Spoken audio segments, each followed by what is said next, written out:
Good morning. I'm David Skeel, Chairman of the Board, and I'd like to welcome all persons present to this public meeting of the Financial Oversight and Management Board for Puerto Rico, which once again during the pandemic is being held by video conference. Hopefully next month we will be able to go back in person again. I'd like to ask everyone connected to the video conference to cooperate on conducting a productive meeting, which includes keeping yourselves on mute during the video conference. We'll begin by conducting a roll call to determine who on the board is present for this public meeting, starting with Andrew Biggs. I'm present. Arthur Gonzalez. Present. Thank you. John Nixon. Present. Antonio Medina. Present. Thank you, Antonio. Justin Peterson. Present. Thank you. And I believe Betty. Mr. Chairman, can you hear me? Oh, thank you. I heard you, Antonio. And I believe Dr. Betty Rosa is absent, and ex officio member, Governor of Puerto Rico, Pedro Pierluisi. Present. Thank you, Governor. We have a quorum, so we can now call the meeting to order. Per usual, I would like to ask our General Counsel, Mr. Jaime El Khoury, if you would be willing to serve as Secretary for the meeting.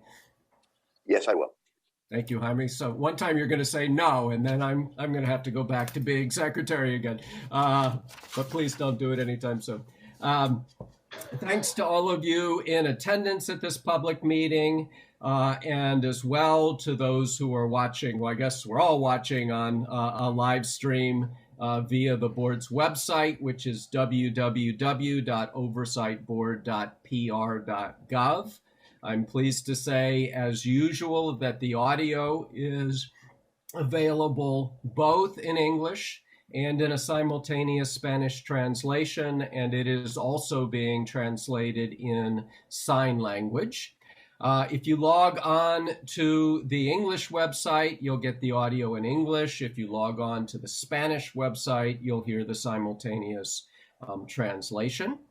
The Oversight Board will be handling the public's questions and comments through a form that you can find on the board's website. If you click the webcast page, and the way you make a comment is you fill out the form, you include your name and any questions or comments that you have, and the board will answer them. We'll be posting the answers to these questions on our website, and every question that we get, every comment that we get, we will respond to, and we'll take those questions until up to 15 minutes before the end of the meeting today. Today, what we'll be doing is presenting the update to the 2022 Fiscal Plan for the Commonwealth. And as I just noted, we'll have space for public comments on this presentation, and we'll take any of those comments up to the end of the meeting, and we'll post them on our website.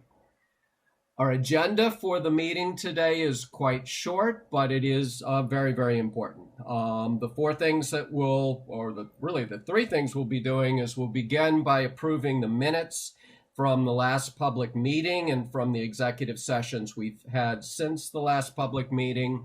We then have a couple of administrative matters, and then we'll turn to the main event today, which is the fiscal year 2022 Fiscal Plan certification for the Commonwealth.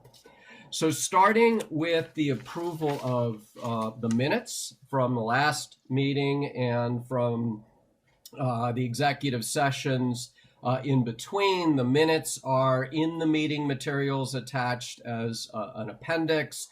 The first is the proposed minutes from the public meeting that was held on December 17, 2021.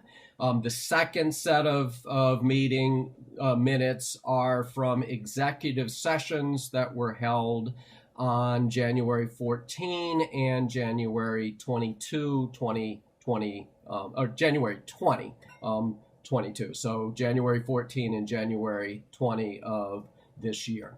there any questions or comments on the minutes? Can I have a motion to approve them? So moved. I think Antonio was first. I'll second. And a second, and I couldn't tell who that is, but hopefully Jaime. As Jaime. Andrew makes.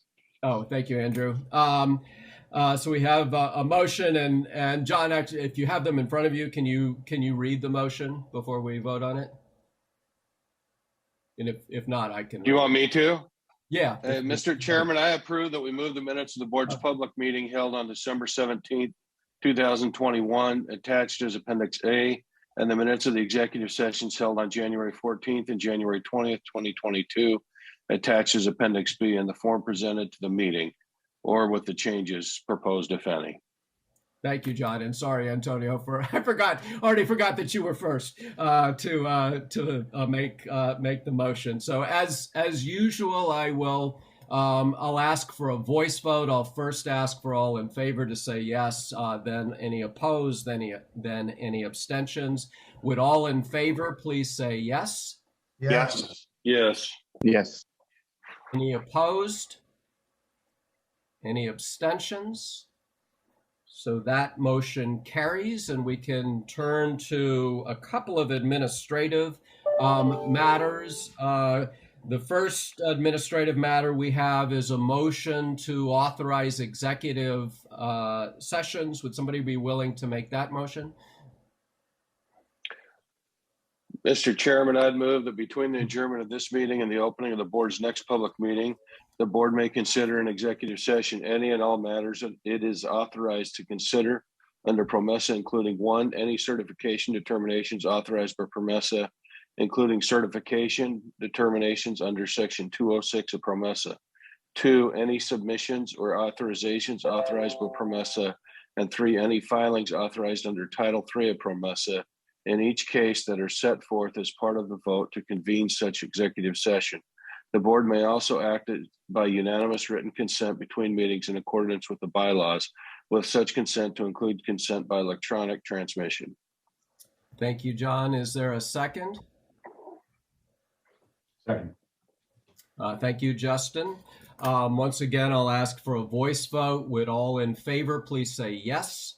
Yes? Yes. Yeah. Any opposed? Any abstentions? So that motion carries. And the other administrative motion we have is a motion to authorize unanimous written consents. Would somebody make that motion? I move to confirm and approve unanimous written consents adopted by the board and to file the unanimous WRC adopted by the Special Claims Committee in each case since the adjournment of the board's last public meeting, which are listed in Appendix C here too. Thank you, Justin. Can I have a second? Thank you. I think that was Antonio seconding. One more voice vote. Would all in favor please say yes? Yes. Yes. Yes. Yes. Any opposed? Any abstentions? So that motion carries as well. Next up will be what we're going to spend the meeting on, and that is a presentation of our fiscal plan, and the presentation will be done by our executive director, Natalie Jaresko. Before I turn things over to Natalie, however, I'd like to share a few thoughts on the historic moment that we have now reached, and also invite any other board members who would like to make comments to make those comments as well.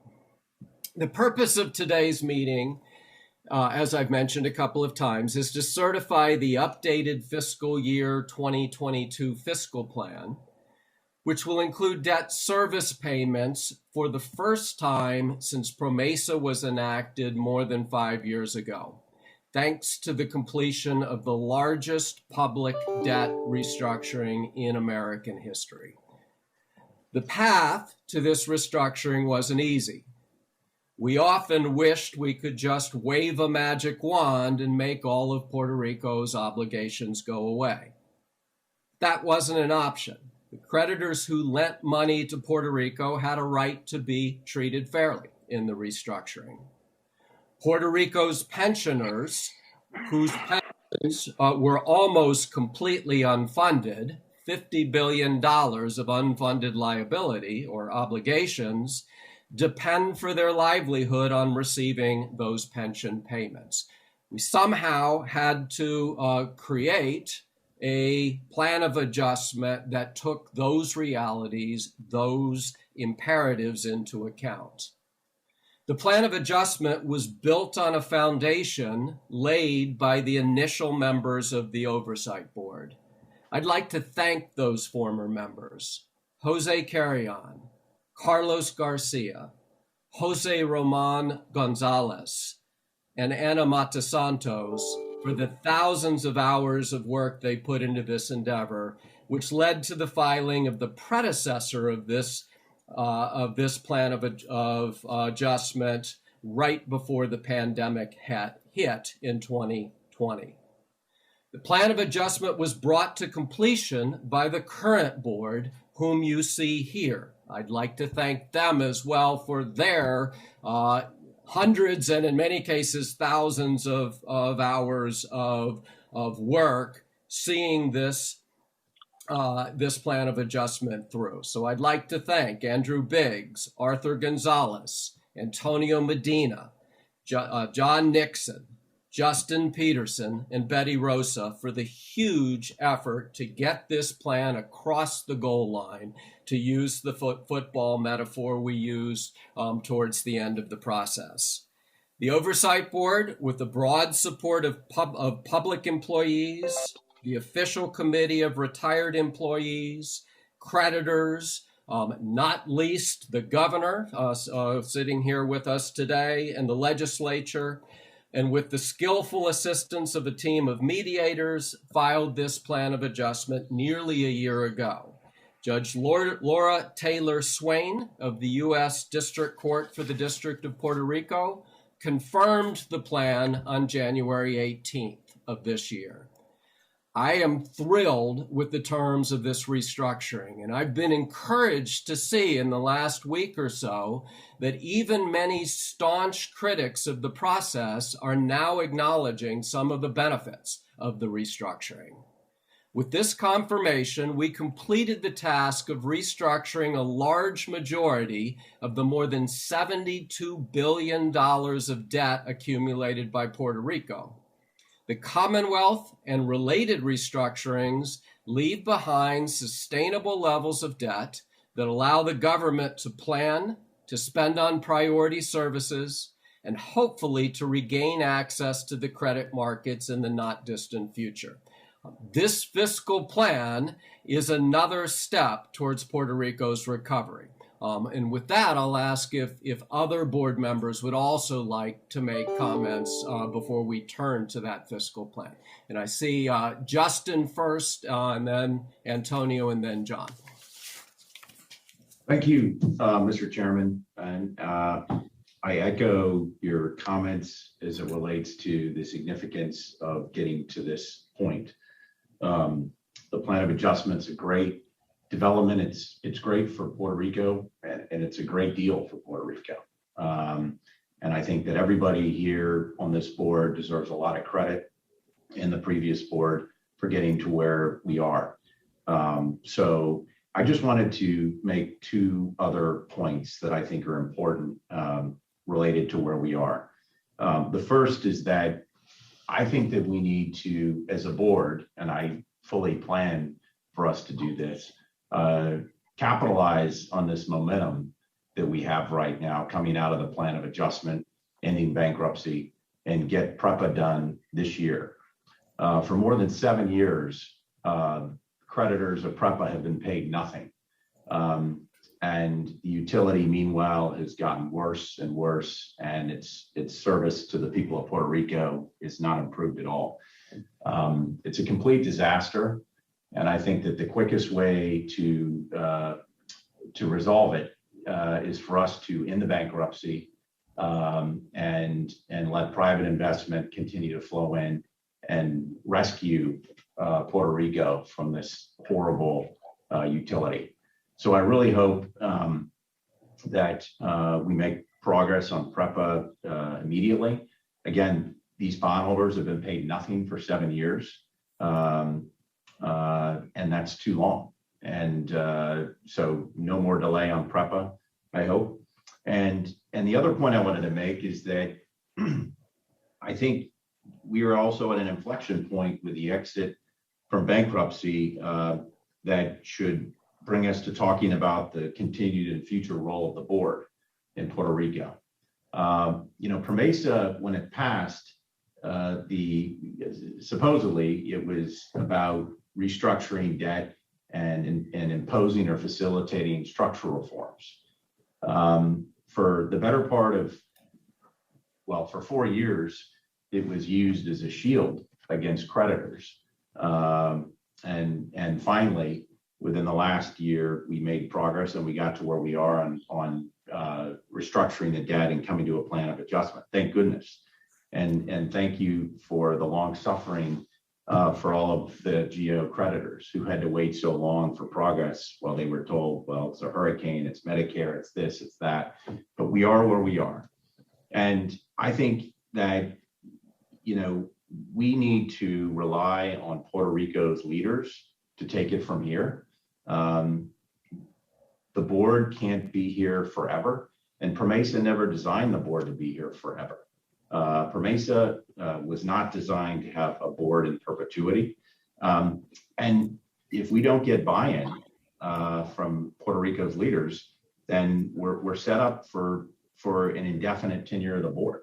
And so I think that this is a great time for a discussion. And I'm not suggesting that all my colleagues agree with me, but I'm also speaking to Puerto Rico's leaders, and I'm speaking to members of Congress. Now's a great time for a discussion on what's the future of Puerto Rico, and when are we going to restore sovereignty to Puerto Rico's leaders. I think we've done our job. It's been 5.5 years. We need to get PREPA done, and then we need to restore sovereignty to Puerto Rico's leaders. And so that's what I would say, and I thank you for the time. Bye-bye. Thanks, Justin. Antonio? Thank you, Chairman.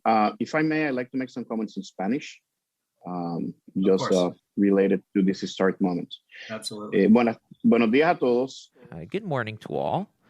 Today we are working together in a path to leave the bankruptcy for Puerto Rico. For the last 5 years, and maybe beginning in 2013, 2014, Puerto Rico has been suffering under the pressure of not being able to comply with their debts. We had to go through the process of PROMESA, and we have had the oversight board, to help Puerto Rico to solve the problem of the bankruptcy. With the implementation of the adjustment plan, we have approved a consensus. We have reached a consensus between many of the groups of creditors, as well as the legislature, the House, and the Senate, and the administration. And I would like to thank specifically Tatito Hernandez for his leadership, as well as the president of the Senate, Jose Luis Dalmau, in the same way. The governor to be working with us, together with us, constantly the previous months, since the new board was integrated almost a year ago, because this is an achievement that we have attained working together, understanding our differences and finding solutions. Once Puerto Rico leaves bankruptcy, we have the great opportunity to take our country again to the economic development, to the growth, to the creation of employment, all for the benefit of these people. And we have the benefit of a great amount of federal funds that have arrived through different ways, the pandemic, hurricanes, etc. And for the first time in many, many years, we have the necessary capitalization to finance the growth of our economy. This is a great opportunity that we have together with the debt management, with the reduction of the debt, and the fact that we have managed to ensure the retirement of our pensionees, we have the opportunity to move forward with Puerto Rico. So I would like to thank the members of the board, and I would also like to thank Natalie Jaresco for all her leadership that she has provided to us throughout the entire process. And to me, this is a celebratory moment. We are working together so that for the day on the March 15th to determine that Puerto Rico is out of debt and back to the. Thank you, Antonio. John? Yes, Mr. Chair, I'd like to just again acknowledge this historic moment and all of the work that's been done. As you mentioned, there's been thousands and thousands of hours put into this, and I too appreciate my colleagues on the current board. I appreciate my colleagues beforehand that came before me. I also want to acknowledge the fact that we have an amazing staff led by Natalie Jaresco and the team there at Promesa. None of this work could have been done without them, and also the partnership with the governor and Senor Omar Morero and the teams at the state that we've worked with as well. So I just want to acknowledge, I know that, I have put in lots and lots of hours, but I know there are a lot of people that have put on in, 16-hour days, pretty much nonstop over the last several years. And I'm very appreciative of that. Just a couple of comments. This is a historic day. The taxpayers in Puerto Rico, who are U.S. citizens, have really been given a tough situation that they've been living with within the last several years. We've had a government that's been broken. We've had fiscal spending down there that has just been out of control. A $50 billion unfunded pension debt put the future lives of many, many Puerto Ricans in jeopardy and their future security within their retirement plans. This was a system that was built up that was terribly unsustainable. And while this is, we're celebrating the termination of the bankruptcy, there are a lot of people who lost billions of dollars in this bankruptcy.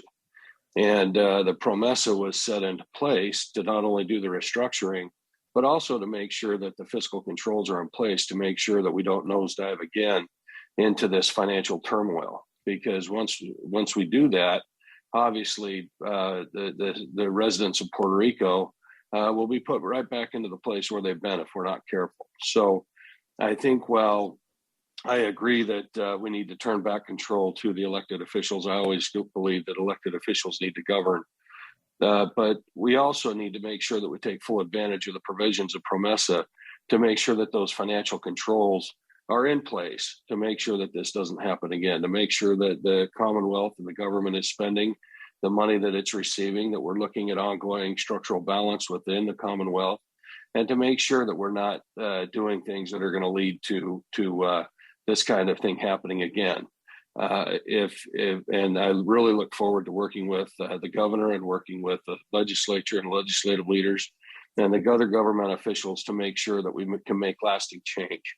I do think that while this is a huge step and it's been 5+ years in the making, there are still several things that need to be put into, that we need to work on to be able to perfect, to make sure that we leave Puerto Rico in a stronger, better place. Because ultimately the goal in Puerto Rico is to make sure that all Puerto Ricans can have a successful future and have the stability that they need, the educational system that they need, the infrastructure that they need, and all of the services the government needs to rely on in a way that's fiscally responsible. So I look forward to really rolling up my sleeves, working with the other board members, working with our Promesa team, and also with you, Governor, and with Omar and with the other leaders there in Puerto Rico to make this happen. I view it as a partnership going forward.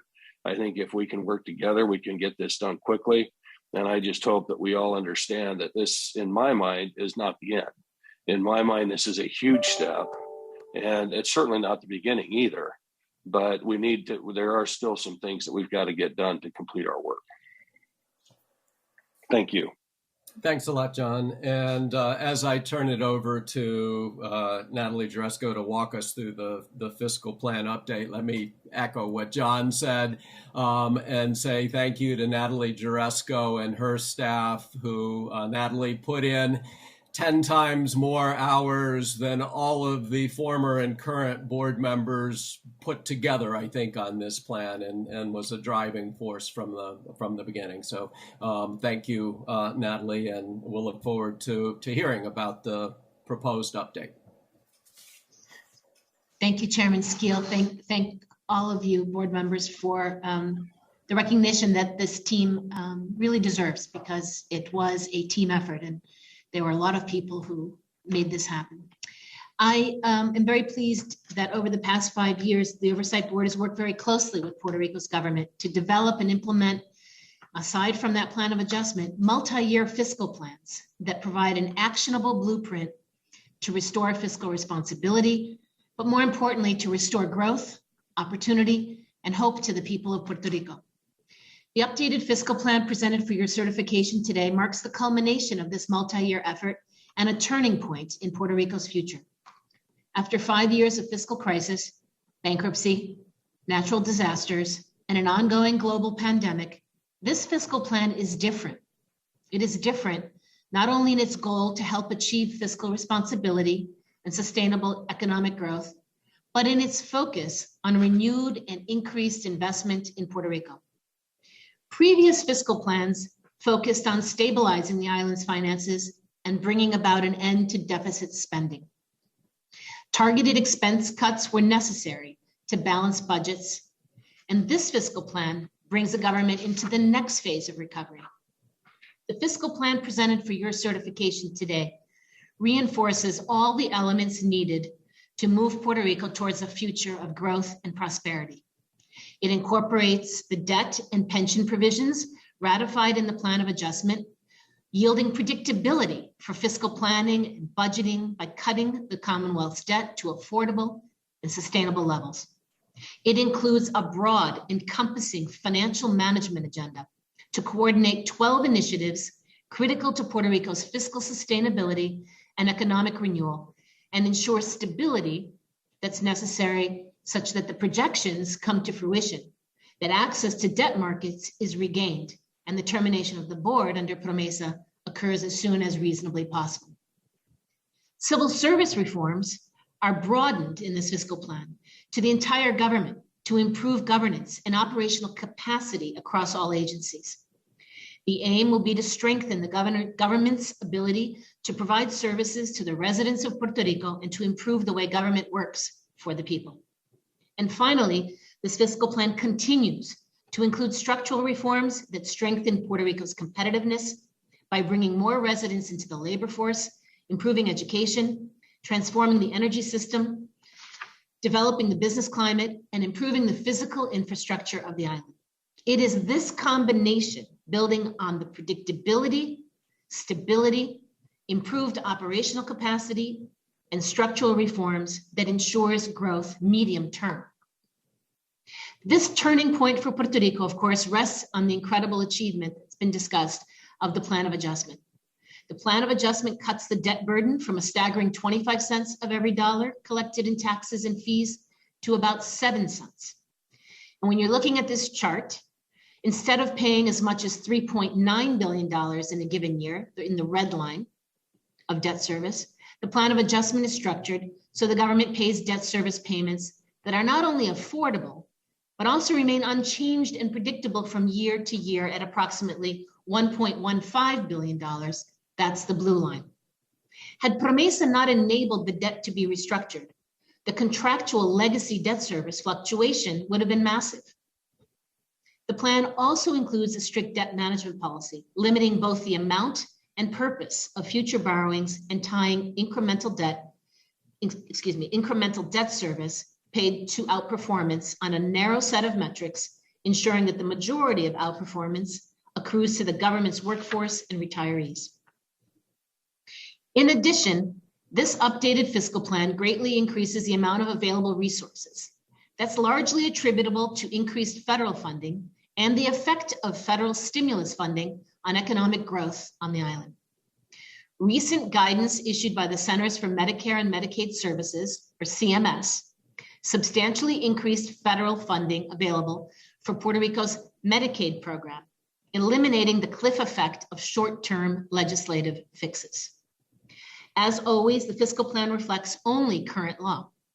And as a result, program costs that were previously forecast to be funded using Commonwealth resources are now being paid by the federal government instead. Further, there have been improved local revenue collections, as I said, as a result of COVID-19 related income support programs that have led to higher than previously expected economic growth.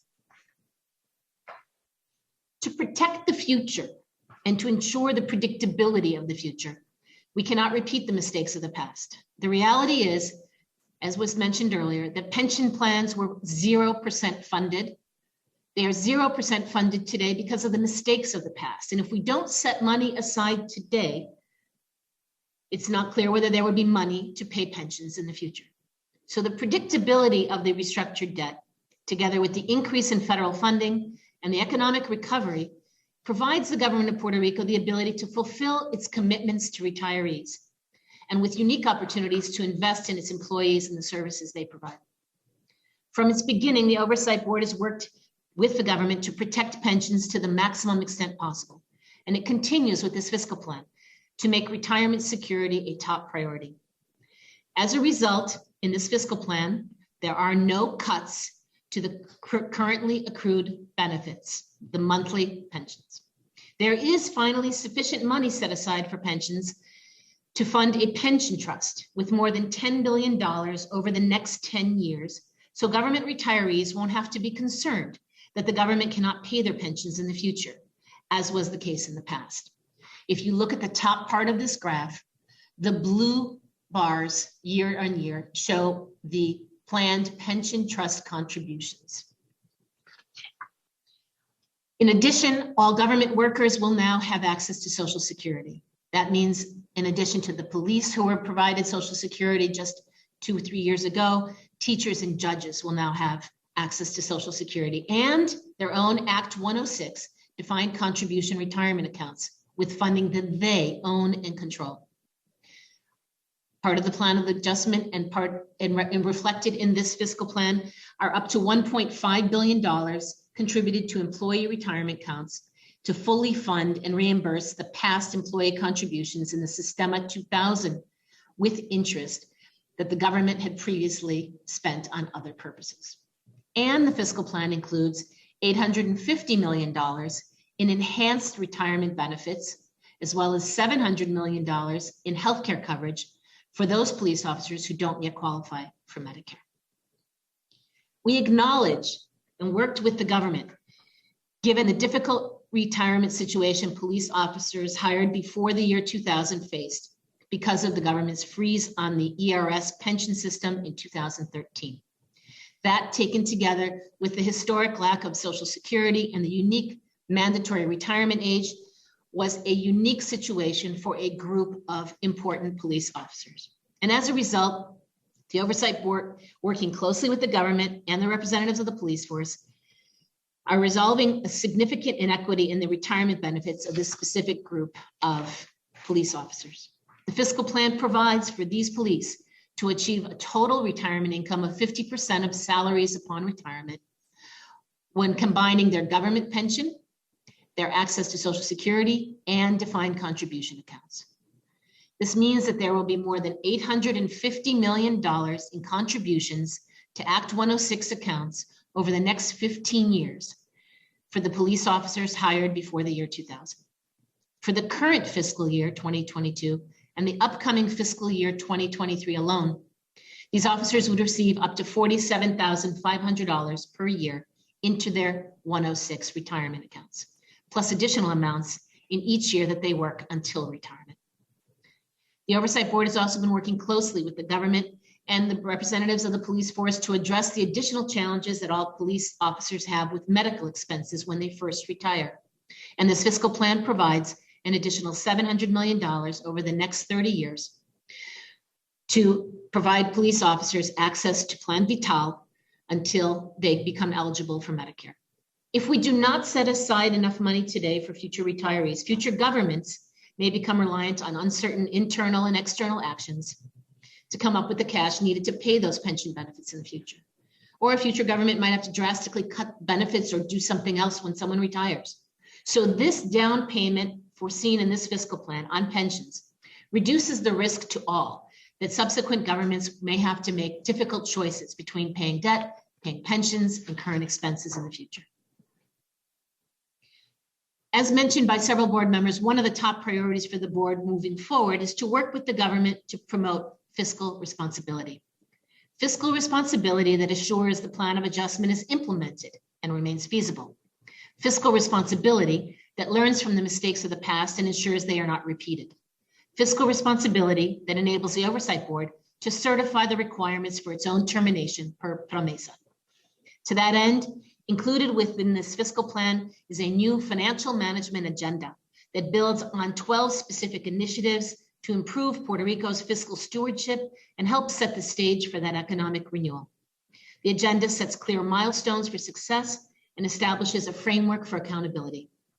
One of the agenda's foundational initiatives, something we've talked about previously, but we continue to work closely with the government on, is a capable and well-resourced Office of the Chief Financial Officer. A strong CFO can address long-standing problems stemming from a historically decentralized financial management regime by delivering timely audited financial statements and managing resources effectively. For several years, we have made gradual steps in the direction of a central finance function, but now is the time to accelerate and strengthen that effort. The financial management agenda also includes the implementation of a time and attendance system to ensure the government pays only employees who show up to work. It includes procurement reform to get more value for every taxpayer dollar. It includes steps to better manage cash and more. Beyond financial management, civil service reforms will enable the government to be better positioned to attract and retain talented employees, streamline organizational structures, purge patronage jobs, and manage for results.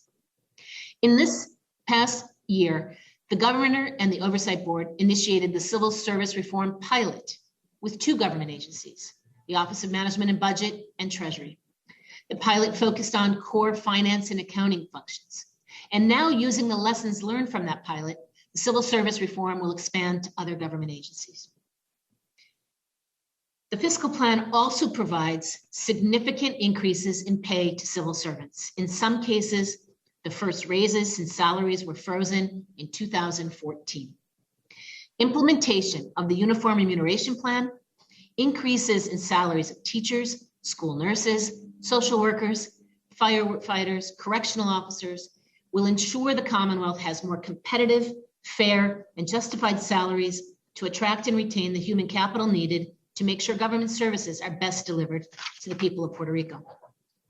Just to give a few of the details, the updated fiscal plan includes a 20% average increase in teachers' salaries, or $5,640 per year.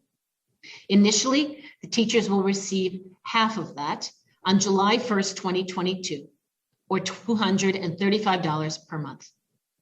An additional $235 per month, or the second half of the 20%, requires the completion of employee attendance and attendance taking milestones to increase visibility into the time that teachers and students are together in the classroom, and equip the Department of Education with data that it needs to advance and improve student learning outcomes. When combined with past salary increases in previous fiscal plans that teachers have received, on average, this will be a 27% increase over their salaries prior to the 2019 increase. Important to note that in addition to these permanent increases, teachers have received $5,000 in bonuses enabled by the federal pandemic funding. For correctional officers, this fiscal plan will include a 15% increase in salary, or on average $3,650. Initially, correctional officers will receive a 10% increase on July 1st, 2022. The remaining 5% will be provided upon, again, implementation of the employee attendance project that requires correctional officers to clock in on the automated time and attendance system connected to payroll. A $1,500 increase in salary for firefighters through the special revenue funds, when combined with previous increases in fiscal year 20 and 21, show a 17% increase in salaries since fiscal year 19.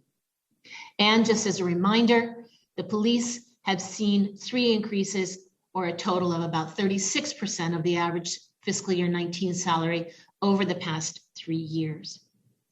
Other pay raises increases in this fiscal plan include a 20% pay increase to all UPR medical residents, the first increase since 2003 for those medical residents. There is as well a 5% increase for the employees of oversight agencies, including the Institute of Statistics, the Office of the Comptroller, the Office of the Electoral Comptroller, and others. And important to note that the fiscal plan also includes $609 million allocated to the Uniform Remuneration Plan over the next 5 years upon successful implementation of the civil service reform. While much more needs to be done, there has been progress, real progress on achieving structural reforms laid out in previous fiscal plans. On human capital reform, the government more than tripled the maximum earned income tax credit to $6,500 available to eligible workers. If someone has historically worked in the shadow or gray economy and not filed taxes, now is the time to join the formal economy. The government is planning to spend up to $800 million a year on providing this important benefit to workers. On ease of doing business reform, the government's permitting systems and processes are being reformed and simplified now. On power sector reform, the transmission and distribution system was transitioned already to a P3 operator. The RFPs for renewables have been issued, are in process, and the P3 process for legacy generation assets is also underway. Finally, a path exists for the integration of transit assets over time. This fiscal plan continues to expand on those structural reforms needed to maximize the opportunities for long-term growth. If fully implemented by the government, it would give Puerto Rico's children a better education that prepares them for the jobs of the future. If fully implemented by the government, it would make it easier for businesses to invent, invest, and grow. If fully implemented by the government, it will make electricity more reliable, more affordable, and cleaner. And if implemented by the government, it will provide better roads, better infrastructure. This is the path to growth and prosperity that this fiscal plan maps. We achieve predictability, we build stability, we increase the capacity of the government to provide services, we improve the competitiveness of the island's economy, and that is what Puerto Rico needs to attract any kind of business we want from all over the world. Fully implementing this comprehensive agenda is essential because the recent stimulus and disaster relief funds will drop off considerably over time. While we will enjoy stimulus-related growth in the short term, we need to build a new economy for the medium and long term to counter Puerto Rico's historic negative growth trends. This page shows how the new forecast comes together and why the Oversight Board, the government, and Judge Swain, who recently confirmed the plan of adjustment, all believe Puerto Rico's financial outlook is sustainable. After accounting for the new debt service, significant investments in government employees, major contributions into the pension trust, which are the bars that you see in the bottom part of the left-hand corner of your screen, and integrating the latest fiscal and economic information, Puerto Rico can be expected to enjoy surpluses over time. In using that pension trust to pay PAYGO from fiscal year 38 forward, it reduces the pressure previously seen and previously resulting in deficits. So now these surpluses, combined with the reserves accrued over time and the full implementation of the structural reforms prescribed and outlined in this fiscal plan, should preserve the government's fiscal health over time.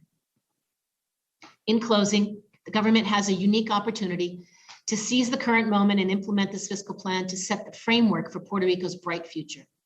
The end of bankruptcy is at hand, and the cloud of uncertainty has been lifted. Puerto Rico has unprecedented support from the federal government to invest in its infrastructure and its people.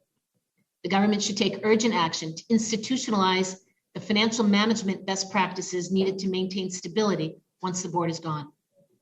The end of bankruptcy is a critical milestone on the journey toward termination of the board, but there's much work to be done to achieve sustainable change. And the board stands ready to support these efforts for the benefit of the people of Puerto Rico. Thank you, Mr. Chair. Thank you, Natalie. I'll open it up for any board members who'd like to make comments on the fiscal plan. And then after that, I think the governor would like to make a few remarks. So any board members would like to say a few words about the presentation or the fiscal plan? And I see John Nixon has some comments. Yes, Mr. Chairman, just briefly, I've been affiliated with putting budgets together in government for many, many years throughout my career. And I just want to highlight the fact that this fiscal plan, I think, is solid going forward for Puerto Rico. And I just want to draw the connection that if Puerto Rico is operating within its bounds, and if Puerto Rico is operating in a fiscally sustainable way with the debt service that it can afford, then the Commonwealth can invest in its people like we're doing through this budget, through this fiscal plan. Again, the people who have been trapped in Puerto Rico due to the mismanagement of the government are the employees within the system, the teachers, the correctional officers, the public safety employees. And I just want to highlight the fact that bringing stability back to Puerto Rico, bringing back a sound fiscal policy, making sure that we have a revenue engine that's bringing in the revenues that will meet up with the demands that are going to be placed on government over the next several years is very, very important. And that's why these fiscal reforms are so key, so we can actually make strategic investments back into the Commonwealth that are going to improve the life of all Puerto Ricans and help the economy grow. And so I think that I've been pleased to be a part of this. It was actually after a long time of talking about how difficult it is and who was going to have their who was going to be able to pay for this bankruptcy and how it was going to be laid out was very, very challenging. But now that we've reached the deal with the creditors, the plan's been confirmed, we can look at the growth and the ongoing growth and make sure that we're investing in activities that move this economic development forward, that keep bringing in the revenues. And with those revenues, we can invest back into the people who are making government work and are putting their lives on the line every day in Puerto Rico to help keep Puerto Rico safe. The school teachers who are doing the best work they can in educating the future leaders of Puerto Rico. And I want to draw the conclusion that, or the correlation that if Puerto Rico is operating within its fiscal and financial means, strategic investments like this can be made through the fiscal plan going forward. And I think you have a willing board who's willing to work with Governor Pierluisi and his team to make these strategic investments. Clearly, he requested many of these, and the board was pleased to be able to go along and actually to find the funding to make those happen. Thank you, John. Any other comments from the board before we turn to the governor? Governor Pierluisi?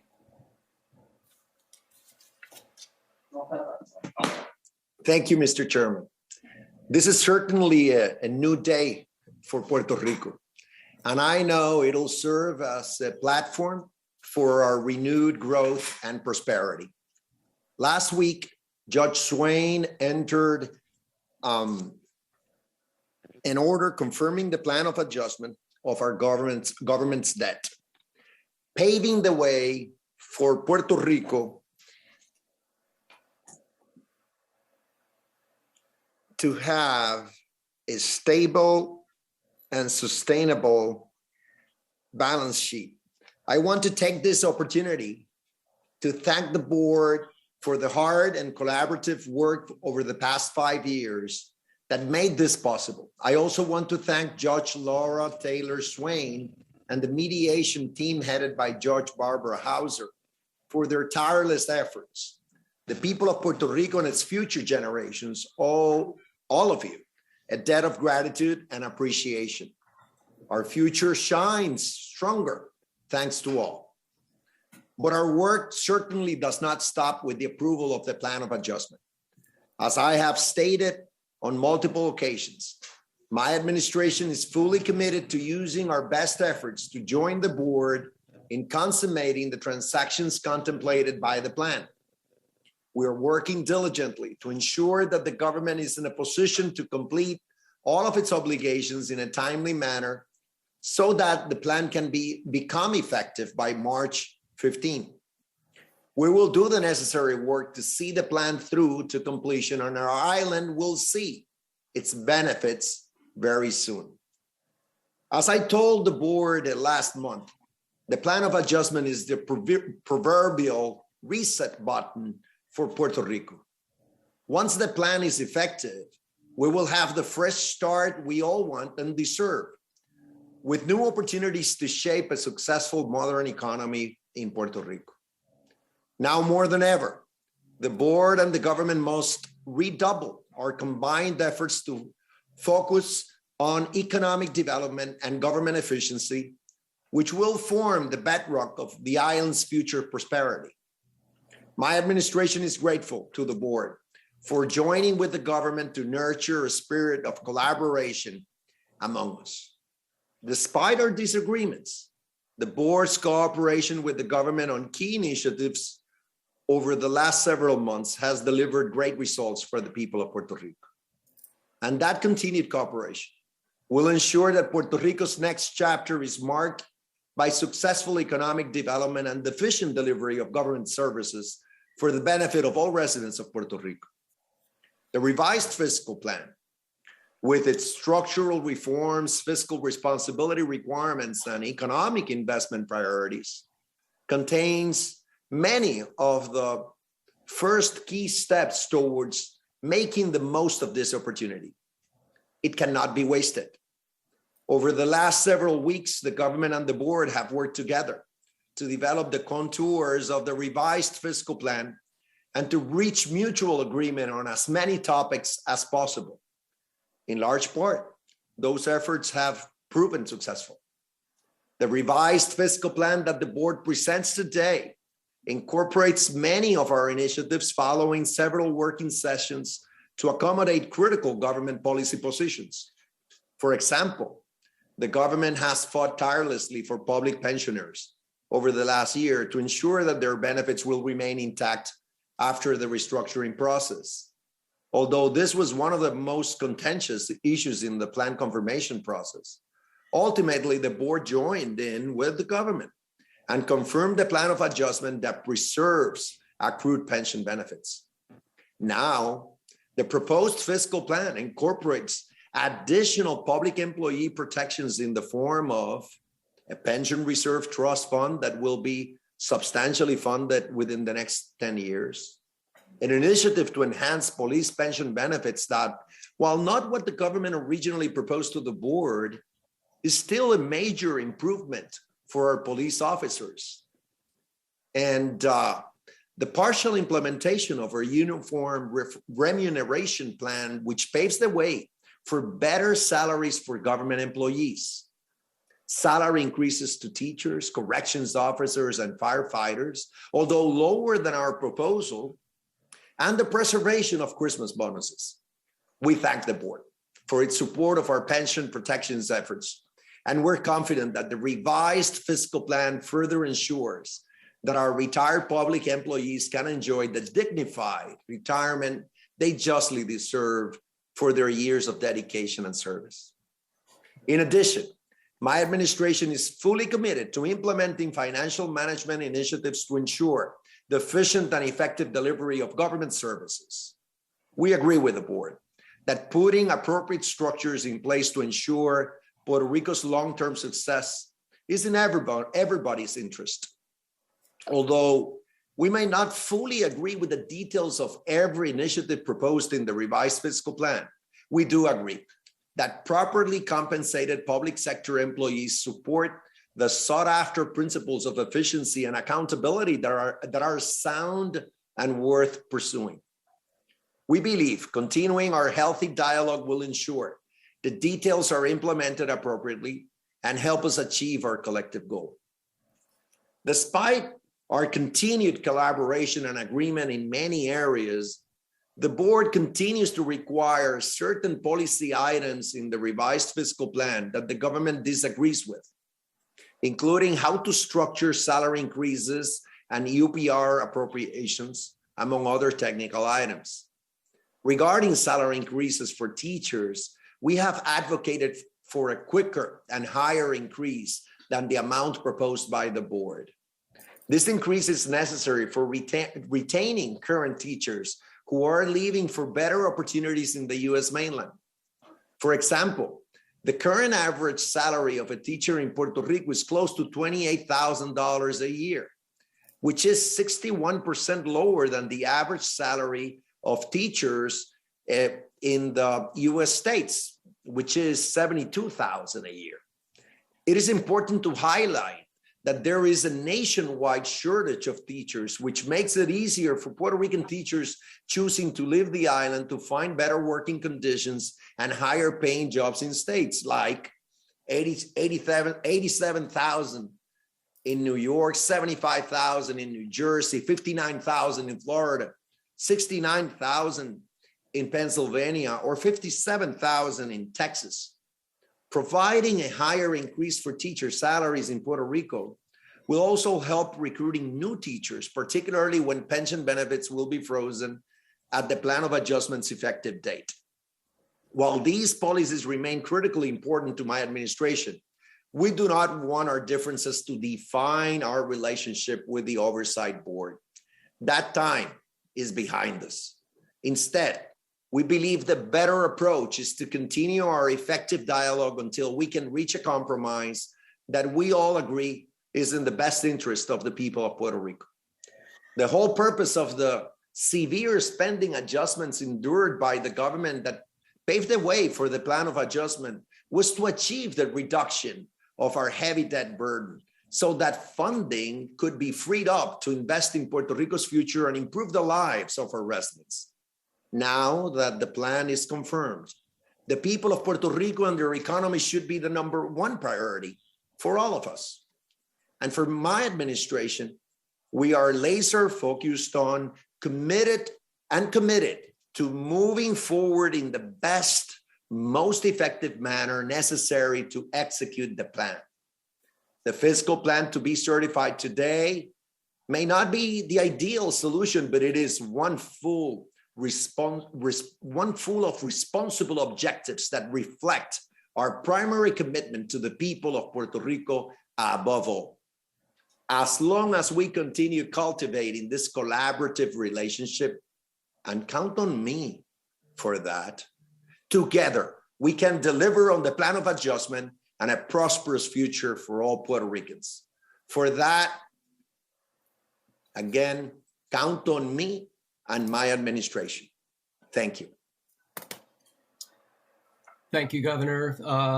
The plan of adjustment truly is a tribute to collaboration we've had in the past, and we look forward to some differences, but an overriding theme of collaboration going forward.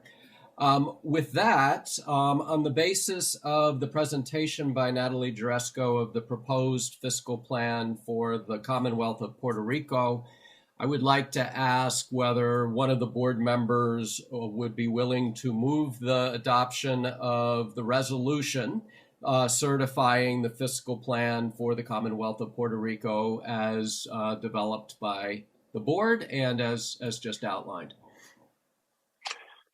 Mr. Chairman, on the basis of the presentation by the board's executive director on the proposed revised fiscal plan for the Commonwealth of Puerto Rico, Mr.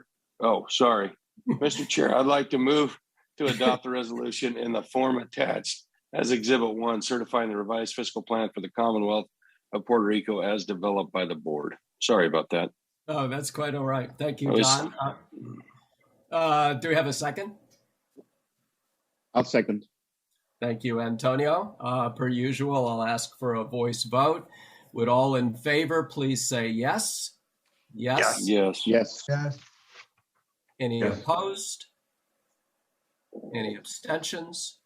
And the fiscal plan is certified. Another really historic moment for Puerto Rico. As I mentioned at the outset of the meeting, any comments or questions that we've gotten on our website up to this point, we will answer on the website. And since I believe we are finished with our important business for this meeting in this morning, I would like to move that we adjourn the meeting. Do we have a second for that? Second. Thank you, John. I'll take a voice vote once again. All in favor, please say yes. Yes. Yes. Any Yeah. opposed? Say no. Any abstentions? We are therefore adjourned, and per usual, we'll have a press conference shortly after we conclude this meeting. So reporters, you should feel free to join us for that. Thanks, everybody, for a very productive meeting, and look forward to the implementation of this fiscal plan.